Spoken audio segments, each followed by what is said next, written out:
Hi, everyone. I'm Jane Applegath, and welcome to the Epic Vision Zone. Our goal with this show and company is to bring you trailblazing women from around the globe to share their ideas, their knowledge, research, and inspiration to help you transform your dreams into epic success.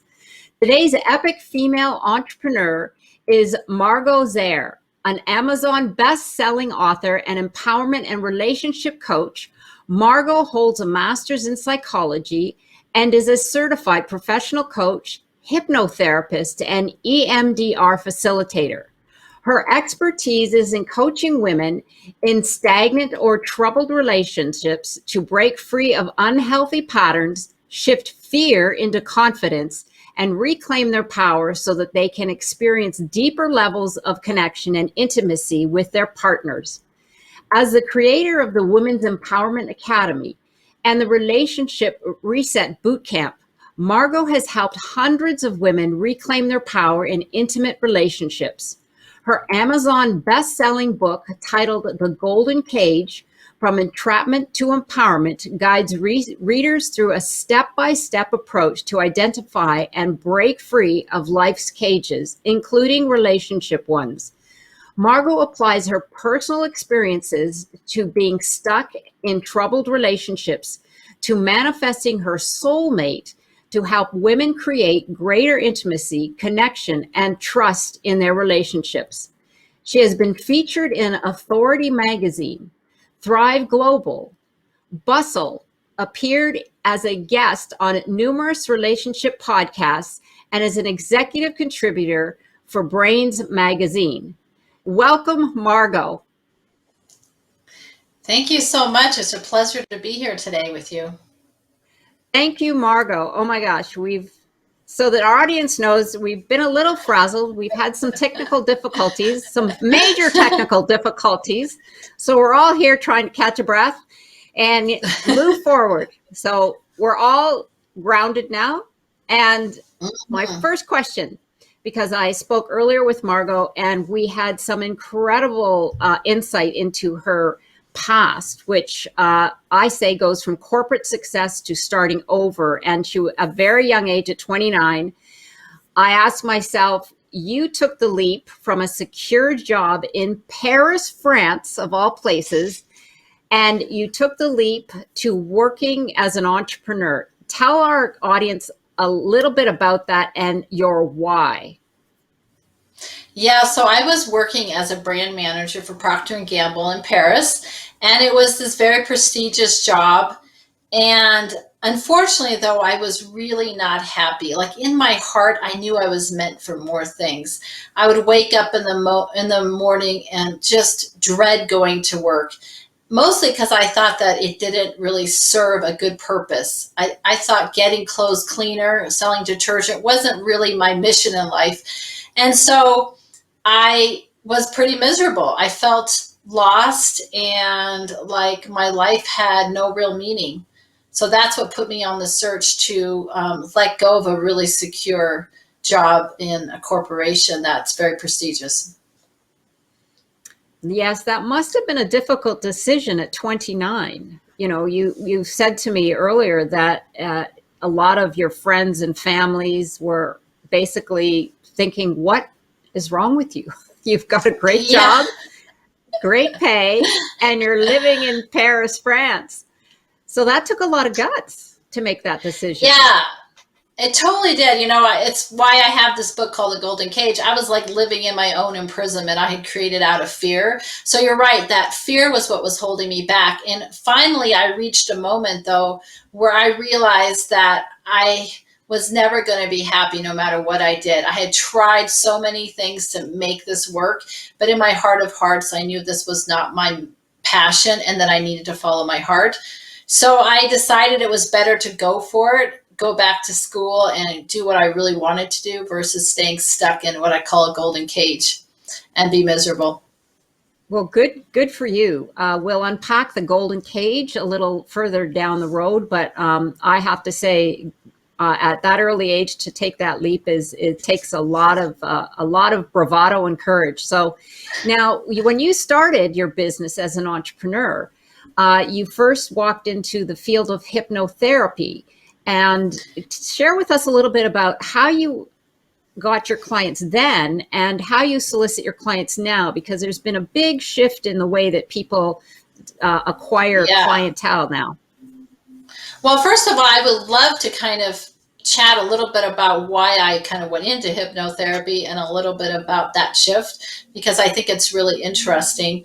I was so unhappy at work at Procter & Gamble that I went in search of a solution. And that's when I discovered hypnotherapy. And I did my own personal kind of intensive with hypnotherapy, a whole series of sessions, which drove me to realize that it really worked. I went from having very low self-esteem to having much higher self-esteem, having more confidence in myself and more self-acceptance. And what had happened after this intensive is my boss at work actually came to me and said, "What did you do? Like, you seem completely different. You're so much stronger. You're so much more empowered than you were before." And instead of firing me, which is what I thought she was going to do, she actually promoted me, and I stayed another year there. So I had this amazing experience with hypnotherapy. I believed in it. And that's why I decided to go back to school and get a degree in psychology and have a specialization in hypnotherapy and be certified in that arena.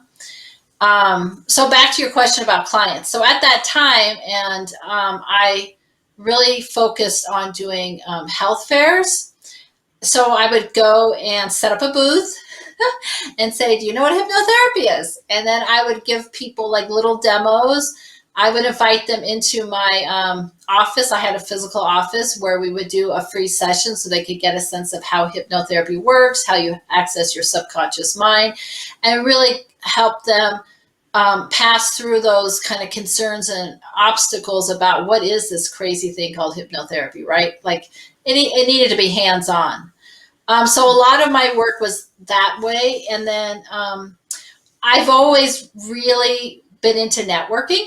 And so there were a lot of networking associations at the time when I first started hypnotherapy that I joined.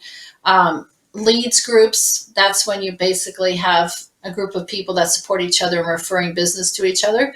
So I was in professional leads groups and part of chambers of commerce and really met a lot of people face to face to get my clientele started in hypnotherapy. That was in the day before major virtual connection. And absolutely. And like you said, it was more hands-on, but also you had that person-to-person connection. And today, especially since what's happened in the world, we now have the virtual connection. So in a way, it's really just transformed over into another platform, because you did have the hands-on, but now, you know, we're all getting more accustomed to the virtual, and soliciting your clients today is more what we're doing. But you still need that connection, correct? You need to connect with individuals. Yeah, I mean, what I found is helpful now, obviously now I'm a coach and we can kind of explain how that transition happened. And I still do hypnotherapy, but more in a coaching world. I just believe the most important thing still is, how do you create a personal connection with someone, even if you are working in a more digital platform? And so one of the things that I found helpful that I love doing are master classes, where I give very specific information with, you know, techniques and tips to help people transform different areas of, for instance, their relationships. And that creates a connection by at least in a group setting.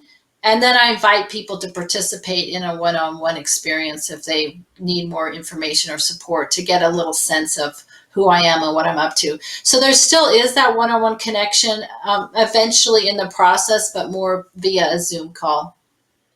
Right. And I love that you use a master class as a way to introduce individuals. So that's a piece of really great information.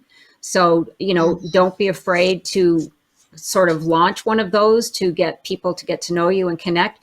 And you mentioned very briefly there about moving on from the hypnotherapy, because my next question is finding your heart's calling.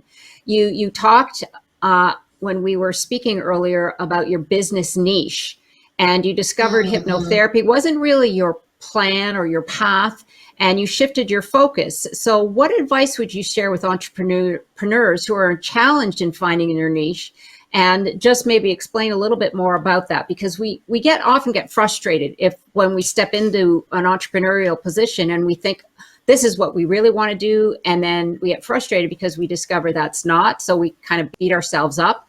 So it's nice if you can share some of that with our audience. Yeah, well, thank you for that question. This has been quite an exploration. I'm going to give a little bit about my backstory and then address the whole thing about niching. So basically, after I've been doing hypnotherapy for about 4 years, I met a coach. And that was the first life coach I'd met or heard about in 2000. And I was super excited because all of a sudden this big light bulb went on, like, that's what I'm actually meant to do. So I enrolled in a coaching school, Coach U, and became certified as a coach. And for me, what I've discovered about my evolution, even in coaching, because I've done originally a lot of business coaching with small business owners and entrepreneurs, moving more into more traditional life coaching, getting unstuck in careers, to working with relationships. Because what happens when you start working with somebody, let's say you're working in the entrepreneurial field, is you discover that everybody has relationships also. And so you end up coaching people in different aspects of their lives, and it doesn't just stay in one aspect. And as you do that, for instance, as I did that, as I started coaching people more and more in different parts and realms of their life, I discovered that there was a connection, more of a passion in a certain area. So I started doing more specializing in these areas. So what I think happens as an entrepreneur is that you grow through your own experiences in your life, through your own experience as an entrepreneur, but also in your personal life.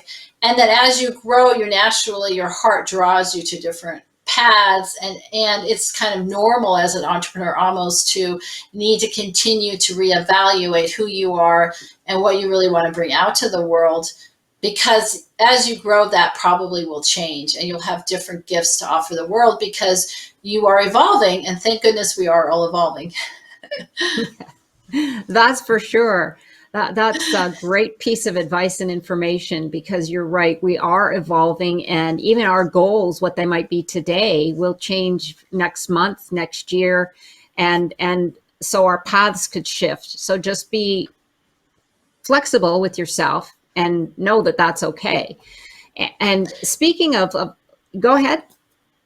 Oh, and I was going to say, one of the things I think is important is this thing that and you might introduce that actually, but is about really listening to what's true to yourself versus trying to get yourself focused on how you should be. Like, oh, I need to stay here when something else is calling you. That's exactly where we were going. So you opened that door. Thanks, Margot, because the question was listening to your heart. Because when we had our earlier conversation, you said at 18 that you knew what your passion was, but people and society negated your dreams. And share the advice on how you listen to your heart, because I think that really has to do with the relationship part too. Totally. So really what happened for me personally is I had a natural interest when I was 18. A young adult, I was super fascinated by relationships, and I'd already started reading a lot of books on relationships and the dynamics, because I really felt that it was important to have high quality relationships in my life. And I just kept exploring that. However, I was kind of like, well, how can I make a living doing what I really want to do? And I was determined that I was going to find a career that was fairly lucrative so that I could, sustain an international lifestyle. I was very drawn to the international world. So anyway, that's why I went instead into international business as my major, instead of following my heart's calling, which was more about really psychology. How do people work? What are the emotions? How do feelings happen? All that sort of thing. So to go to your second half of your question, what I've discovered, and it's taken me quite a long time through many years, is how to better listen to my heart's calling. Like, what is my heart really telling me? And there's a really simple way to determine this, and yet it takes practice. So basically what it is that when you're thinking of doing something, and you kind of, if you're thinking of a new path to take, for instance, is to close your eyes and visualize yourself in the future. in that new path. Just sort of see yourself. What are you doing? What are you saying? What are other people saying to you? What are you seeing? You're like, get yourself into that future place. And then notice your reaction in your heart. Like, are you excited? Is it expansive? Are you scared? And so basically, your heart communicates through subtle energy shifts in your body. And for most people, this tends to be an expansive and more opening feeling. A yes, and then a no tends to have a contraction and just a little bit of a drawing in. But everybody is slightly different. Some people might even be kind of auditory. And so they may get a response like, no, that's not a good idea. They may literally hear themselves talking to themselves, or they may get a yes, go for it. So it's important. What I've discovered is to practice in small areas of your life about following your heart's calling or what your heart is saying. It's like, for instance, what do you want for dinner? Practice seeing if it's a yes or no response to have pizza for dinner, or to go and out with friends, or to buy a new dress. I think clothing is actually really interesting because you can get a real sense of what is your heart telling you when you have, like, you're really in a new outfit. How do you feel? Do you feel expansive, or is this a little like, oh, I'm not so sure? And so I have my clients and myself, I play with using it in very simple occasions and circumstances that can then be brought out to major life decisions. Right. And I could see how that would play in relationships, because you can use that to have them visualize and have them feel their emotions, their heart, and the reaction that they're getting without all the stimulus from everywhere else.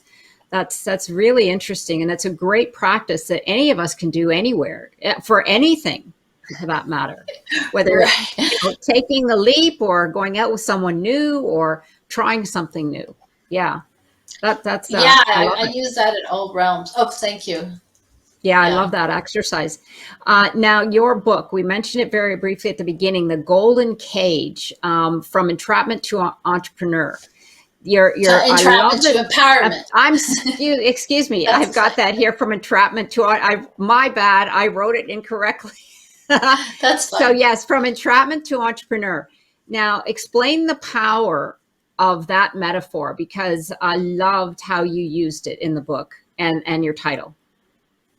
Yeah. So it's basically, the idea is that we build cages in our life. Each bar is actually fear of the unknown.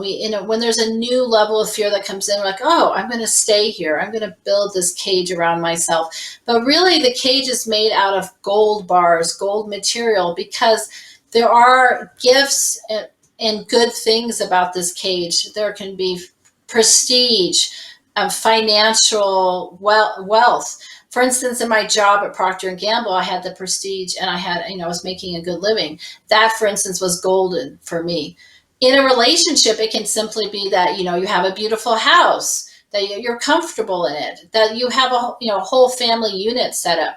So what I'm saying is, we find ourselves in these cages, and we know, though, inside that we feel that there's something more beyond it, that we've actually entrapped ourselves in something that our heart no longer is in alignment with. Yes. So go ahead. Oh. So in my book, I talk about my own experience in those cages, my relationship cage and the career cages, and how I was able to fly free of them and really work through my things to get from that entrapped place to that more empowered place.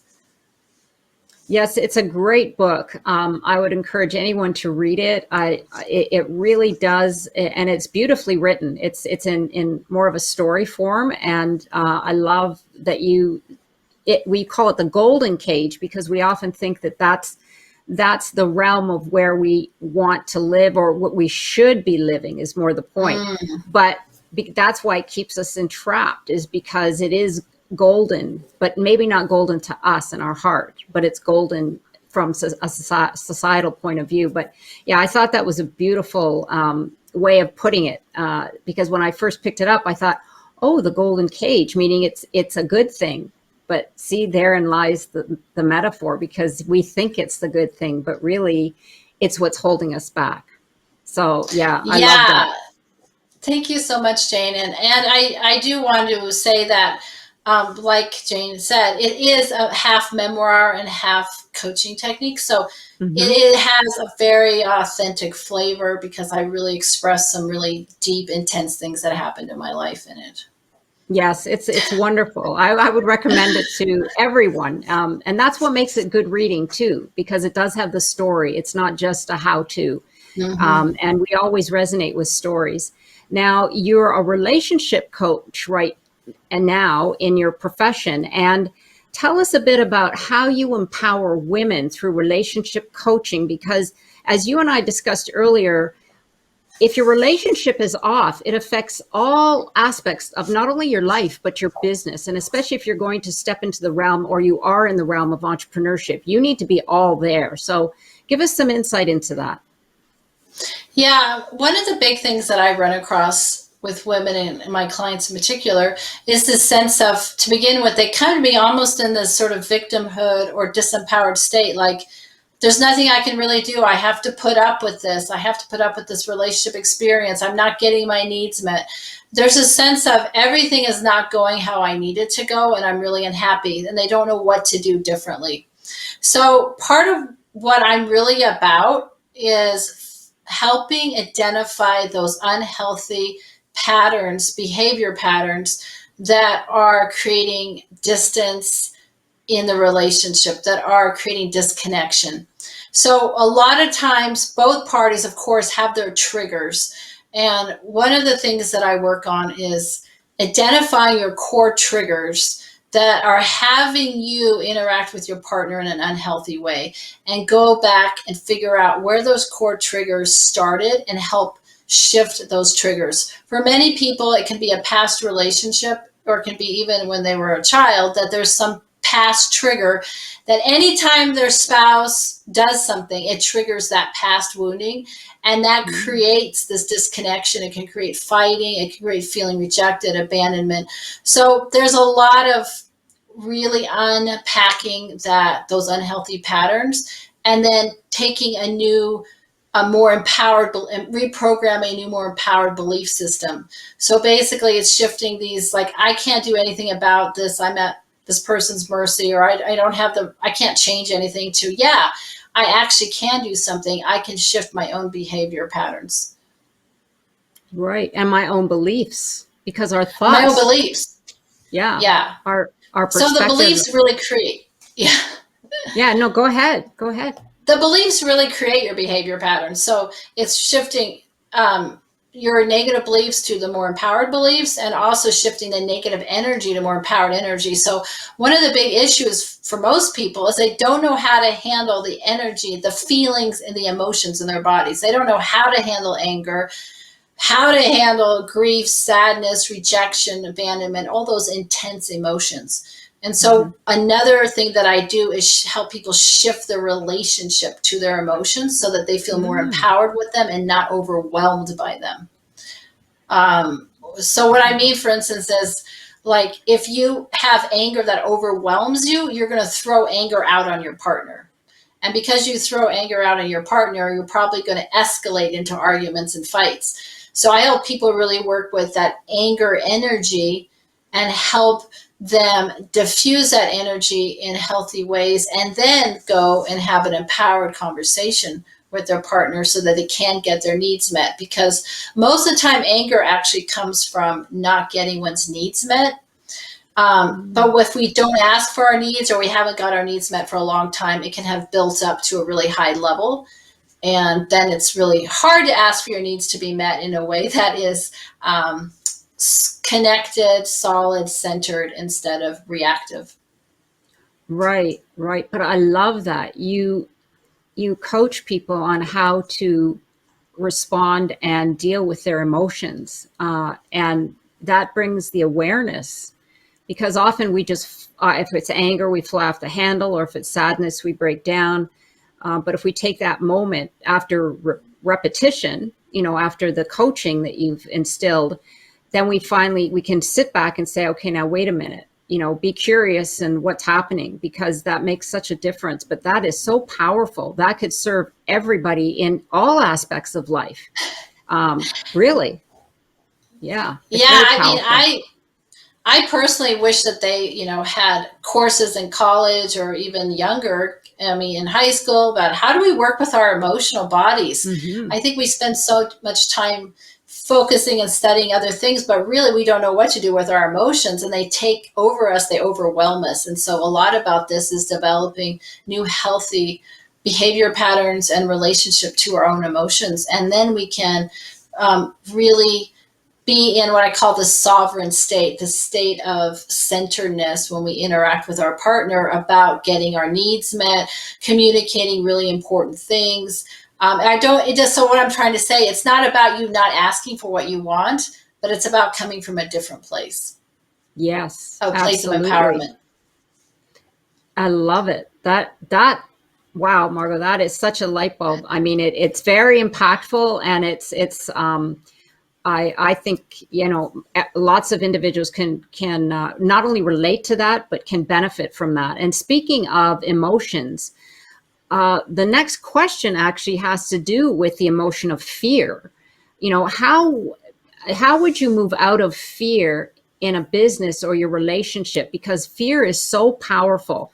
And I don't know if you have a special method or a tool or even some advice of how people can move out of the emotion of fear to help serve them, as opposed to as opposed to bringing them down. Yeah, I mean, this is really one of my most favorite topics is fear, because it's something that I personally have struggled with, I would say, pretty much my entire existence. So basically, what I'd like to first start out with is that the traditional ways of pushing fear away or pretending that you don't have fear, it doesn't really work because it can sabotage you. The more you push against something and resist it, the stronger it actually gets. So I have an entirely different approach that I recommend, which is one of embracing fear. It's really welcoming fear into your life and even saying, hey, fear, come on in, let me feel you. So the first step is like, feel the fear in your body and notice what that actually feels like. Because so much of our time is spent trying to like never feel it. So if you actually allow yourself to feel it in a certain way, which is not attached to a story, but just say, what does it actually feel like in my body? And ask yourself, like, where is it in my body? What color would it have? If it had a color, what sound would it make? And you go into it in your body. What you will discover is that it actually will start to dissipate to some degree by going into it versus pushing it away. That's the first secret to actually working with fear, is to consciously embrace it and to realize that fear and excitement are actually very close cousins. Fear, and I heard this quote the other day, I wish I remembered who said it, but basically the difference is that fear is excitement without breath. You aren't breathing. You're holding your breath. Wow. But excitement, you're breathing. And you're still having those like little butterflies. Mm-hmm. So what I say to people is acknowledge fear, bring it in, and then allow yourself to actually say, fear, you are my friend. I'm going to befriend you. Look and see what fear looks like. And I imagine and visualize that I hold fear by the hand when I go into a new situation. And I said, we are going to march right in here, fear. We're going to just do this, because it's natural for a human being, I believe, to experience some level of fear when they walk into a new situation. There are certain things that can lessen that, but honestly, action is the only way forward 100% with fear. And so you can lessen it by welcoming it. You can lessen it by visualizing your success in the new scene. Like you can see yourself, like I'll give you an example that's super like easy in my life to bring back. As one day I wanted to learn how to salsa dance. And I remember the moment I walked into a big room of 100 people salsa dancing, and I was scared to death, literally scared. And so I had to, before I walked in there, I had to visualize and imagine myself being accepted by people, that I was dancing. I could sort of see myself in the room, but I was still scared to some degree. And then I said, fear, we're just going to walk in here and do this. We're going to do it anyway. We can do this. And I felt the more I could push through those moments of fear, the stronger my relationship becomes to fear. And I'm just like, oh, that little fear, that's just a friend of mine. Let's bring it along. It doesn't stop me as much as it ever used to. Like, so it's really an ongoing experience, because most of my life I've had to continue to face fear and move forward anyway. Like, just to be real, fear is not something that is unique to you. If you're feeling fear in your life, it's a human experience. Yes, it is. And I can't imagine never feeling it, or I don't think I've ever met an individual who has never felt fear. But that's interesting. I love that change of perspective. Befriend your fear. You know, it's almost the saying is, do, fear, do not fear I the know. fear. You know, this, I mean, I can't recall the saying right off the It's top of like my head. is it the saying, feel the fear and do it anyway? That's one of the famous Yes. sayings. Yes, feel the fear and do it anyway. But the way the perspective that you're painting, though, is not like pushing through it, because Yeah, that is the push through, right? That is the right, just take the leap off the end of the cliff and hope for the best. What you're saying goes back to befriending your emotion of fear, you know, taking it right. by the hand and pretending or imagining that it's your friend. And then it completely changes the perspective. And when you change that perspective, you're like, yeah, okay, you know, I know you're there, but just shut up now. You know, Right. I got this. And I got this. that works in really, like, in a lot of the situations. And I do want to put something out there for folks who have more paralyzing fear, where Yeah. this technique is really challenging for them. Is most of the time what stops people when it's paralyzing to a really high level is a past experience in their life that is being triggered by this current experience. And Mm-hmm. we could just take a phobia, for instance. If you're afraid of snakes because you encountered a snake when you were really young and you see a new snake, your body's going to react in danger. And so there are techniques like, well, EMDR, for instance, and other techniques that you can actually go back and desensitize yourself, it's called. Basically, allow yourself to access the reptilian part of your brain where all those emotions are stored, that intense fear, and allow that to be released in this technique, and then reprogram yourself with a new positive belief. So intense fear, it is kind of helpful to do some sort of processing. I'm talking, that's different than just kind of, I call it everyday fear, like, oh my God, I'm kind of scared about going off and meeting these new people or doing an interview or these steps in a new business. There's a lot of having to step out of your comfort zone when you start a business. And that's why I'm bringing it up, because everything's brand new. And I want to acknowledge that when you're doing something new and you're stepping into the unknown, fear is part of the equation. And that's a good place to befriend it. Right. And taking the action helps you overcome it. Absolutely. And I do understand that Totally. there is a debilitating fear, which is completely different. But yes, taking Right. action, yeah, you need to move through it. But thank you. That was very insightful. And of course, it would serve in relationships, because a lot of individuals who are looking for the Mr. Right or the Mrs. Right, whatever the case might be, that's fearful, you know, having to meet strange people. I mean, to a lot of individuals, there are some that maybe it's exciting, but like you said, fear is excitement, but without the breath, which I find fascinating. So maybe when we feel fear, we should all just take some deep breaths, which they tell you to do as well. So Right. that's it. Take the deep breaths. One of the big things I want to just touch on relationship fear. So you acknowledged the part about meeting new people, but one of the big things I think that holds people back from manifesting or creating relationships that really work for them is the fear of being alone. We Mm, want to desperately be in a relationship, and because of that, we may settle too quickly for a relationship when we're dating, for instance, instead of doing what I call sorting, really having your criteria, and as you date, saying, oh, how well does this person match me? This fear of being alone can override that. We're like, oh, this is good enough, we've got good chemistry, there's love there. But really, we are starting to settle.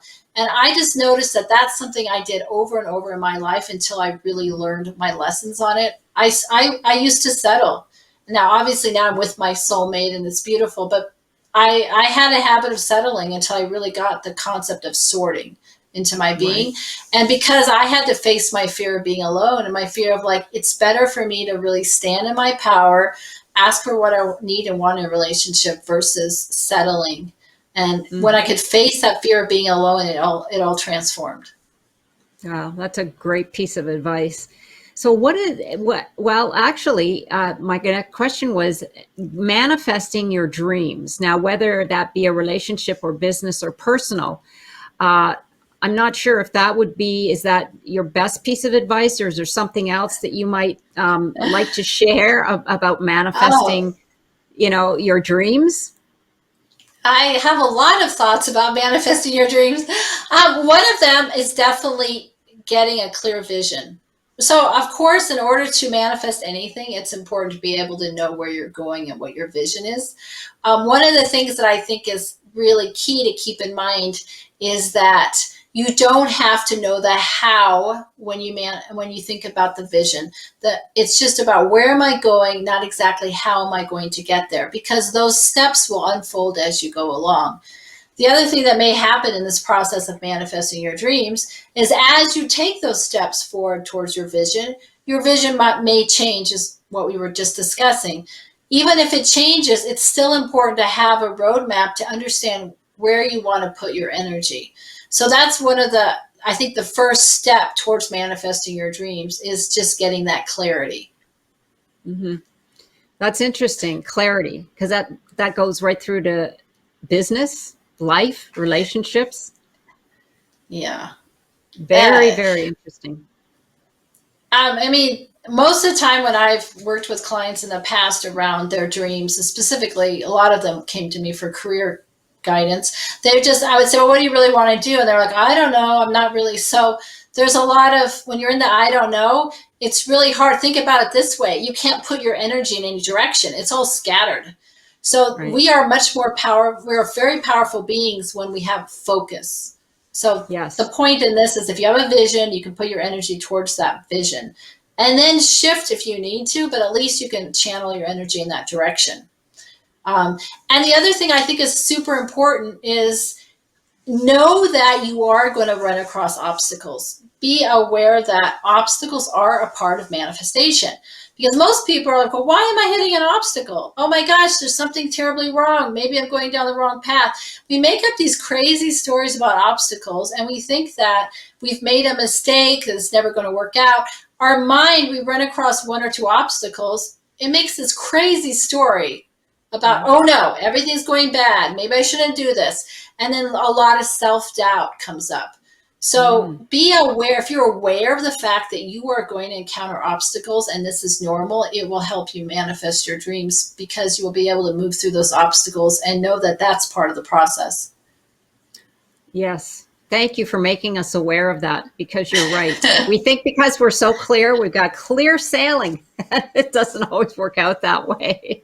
Was there any last piece of advice you'd like to share with our audience? Well, I just want to say that to trust yourself. And this is something that's taken me a long time to develop, and still there are moments where it's challenging. But what I have found is that when you're wondering, like, am I on the right path? Should I be doing this? And there's all these questions that come up. Am I in the right relationship? It's like when we start doubting ourselves and wondering what's going on, the most important thing to do is to be able to get centered and just check in and just do a real like assessment of how am I really feeling when I think about this path or feel into the path. I think that's so important to focus on our own internal world versus the external. So what we tend to do a little bit too quickly actually is ask other people's advice. What do you think I should do? Should I do this? Should I do that? And then their input creates maybe sometimes even more chaos. So first get clear a little bit more about what's going on for you, and then you can speak with somebody else. So that's how you develop more self-trust, is this ability to check in and kind of get clarity and connection to your heart. Yes, and maybe journal it sometimes, because we that actually, with pen and paper, not computer, It makes such a difference. Right. There is a relationship because you're more connected with that. But if you're really Yeah. young, you might not know how to write. There might not be an There's option. this, Jane, there's something I really love about what you're saying, and I'm just going to quickly say this kind of Sure. technique with journaling that I particularly think is helpful is to bypass the conscious mind. You want to kind of get more in touch with your gut, your heart, and I call it more emotional release journaling. Is to write more from what's coming up, and it's the streaming of consciousness. So you're writing, writing, writing, writing, writing, writing. And if you don't know what to write, you say, I don't know what to write. So it's actually coming forth on whatever the topic is versus this very linear, like, well, what do I really think about this? You don't really want to read actually what you're journaling. You just want to be able to get it out and then say, okay, what were the key takeaways? Like, it helps to be more in the streaming of consciousness. It's been a powerful technique for me. Wow, that's fabulous. I think you need to do a class on that. It's funny because Go. you can tell people, you can give them that advice to do it. But it's interesting if they attend a class or something that they signed up for, they're more intentional and they're more likely to do it. Do you know what I'm saying? I mean, yeah, a journaling class, we've all heard about journaling and how beneficial it can be, but often we don't give ourselves the time to do it. So sometimes we just Right. need to have somebody direct us and say, okay, and now, you have to come back and, I want to see that you've completed a book or at least a couple of pages. A book might be a little excessive, but so I know a couple of people who can write really fast and just stream of consciousness and go galore. Well, I wanted to open it up to give you the opportunity to let our audience know about your offer. Yeah, so I am doing a relationship reset bootcamp for women, and it's to help women be more empowered in their relationships, help transform them from being disconnected to ones that have more connection, compassion, trust, intimacy. And so, again, we're going to be really looking at those core triggers, but also very concrete exercises around, for instance, how do you have an empowered conversation? How do you shift from being judgmental to being accepting? How do you champion your partner? How do you create more intimacy and connection and passion with your partner? So it's a very hands-on, technique-focused course. And so I'm offering that, and you can learn more about it at relationshipresetbootcamp.com, like it sounds. Right, right. And we'll have all of that information in our summit directory, so you don't have to remember it. And I did want to ask you one last question because we are here on the Epic Vision Zone. And if your life were an epic story, what would the title be? Oh my gosh, that is such a great, great question. So one of the what came to me, it has to do with this the story that I wrote one day. And I think it's really about, I would call it how the ugly duckling turned into a beautiful swan. Um, because I have had such a journey in my life about thinking that something was wrong with me, that I was the ugly duckling. I spent a lot of time really shifting my energy. And I've really gotten to a place where I can see my beauty and how much I have to offer the world. So I'm just saying that from a place of personal development. My own journey was really being able to shift my own ability to accept and love myself deeper. Beautiful. It's a little bit long, but that's okay. We can make it the whole front cover. But Sorry. Yeah, I need to shorten it a little. That's the idea, though. The ugly duckling to the golden swan, something like that. Yeah. But no, I understand. And of course, you're using all of that now in your coaching, which is beautiful because you've had that life experience. And that's what gives us the wisdom and the knowledge to help others, sharing that gift that you've actually gone through. That makes a big And I difference think when I just want to say to everybody, too, that I do think it's important to acknowledge that we all have had intense experiences where we've learned from. And those are our biggest gifts, right? Those are what we can share with the world. And so in each experience we have, there is a gift for us, and that we can grow stronger and then support other people, hopefully, in helping them also benefit from what we've learned in those intense experiences. So there you go.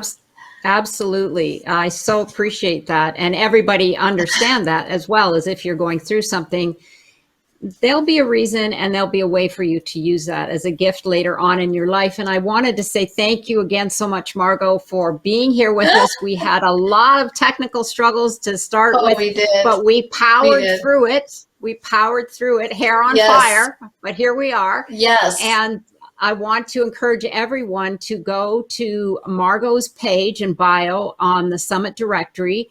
You will find all of her information, her social media links, and her offer, which is the boot camp.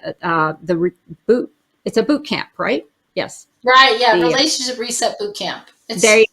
It's a long one, but I must be into long titles. Yeah, you must be, but I'm sure it'll be fabulous. And be sure to follow me on Instagram at Jane Applegath, and check out how you can become an epic entrepreneur and have your dreams come true at janeapplegath.com. Thank you once again. This is the Epic Vision Zone, transforming your dream into epic success. Congratulations for signing up for the Female Entrepreneur Revolution. We're bringing you some of the most exciting female entrepreneurs from around the globe to share with you their knowledge, their ideas, their inspiration, and more importantly, their resources to elevate you to prosperity and freedom. And by being here, you're on the cusp of something great, your epic future. I'm Jane Applegath, founder of the Epic Vision Zone and producer of the Female Entrepreneur Revolution. Be sure to get your VIP pass and join me after the summit on June 16th for a very special VIP coaching session where we'll have hot seating, summit Q&A, and a special guest appearance by one of our speakers just for you, where we'll ignite your vision, up-level your confidence, and set you on the path to your dreams' epic success. This is your opportunity calling. It's time to take action. Get your VIP pass now. I can't wait to see you on the other side.